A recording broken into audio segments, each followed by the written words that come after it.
Hello, in this video we'll see the components of government budget, revenue expenditure and capital expenditure. We have already studied revenue receipts and capital receipts. Now we'll see revenue expenditure and capital expenditure. Revenue expenditure or expenditure which neither creates any asset nor causes reduction in any liability of the government.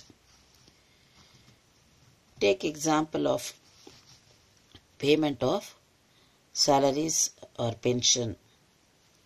So it does not create any asset,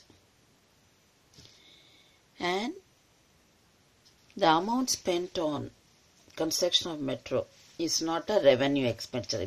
There are two examples, because revenue expenditure neither creates asset nor reduces liability. So here payment of salaries comes under revenue expenditure because it does not create any asset.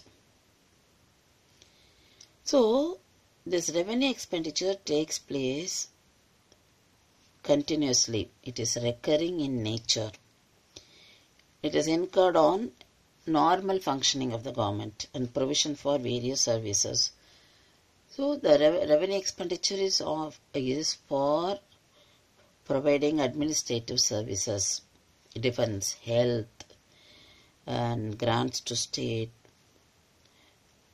paying pension, interest. So these are all services. So the government is paying for the services. So this is revenue expenditure. The next one you find capital expenditure. It either creates an asset or causes a reduction in the liability of government.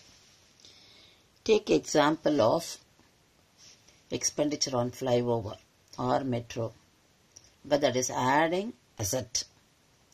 Once these are all established, that becomes an asset of the country or asset for the government. So that comes under capital expenditure. So let's continue with the capital expenditure. I was telling you about capital expenditure.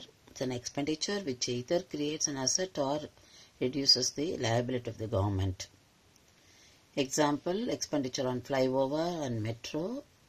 Once the project is over, it becomes an asset for the government, for the country. So that is why it is the money spent on this, it is capital expenditure. And repayment of borrowings. The government would have borrowed and now it is repaying. So that is also a capital expenditure because it is reducing the liability of the government. So these categories come under capital expenditure. These are non-recurring. When it is needed only we do it. So it is non-recurring. And it adds to capital stock of the economy. Increases the productivity. So these are the components of government budget.